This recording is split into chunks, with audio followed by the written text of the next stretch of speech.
Nung nag-apply po ako ng September 5, 2011 po, wala po talagang working mister ko. Dasal-dasal talaga ako na matanggap. Nung natanggap na po, natuwa ako dahil nung time na yun, wala talagang work ang asawa ko. Ako lang talagang mag-isa.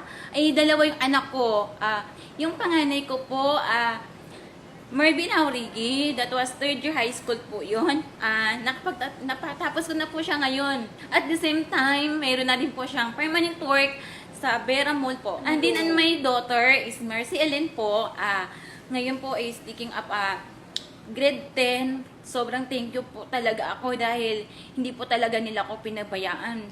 Sa abot na makakaya po, mag-work po ako sa BioEssence.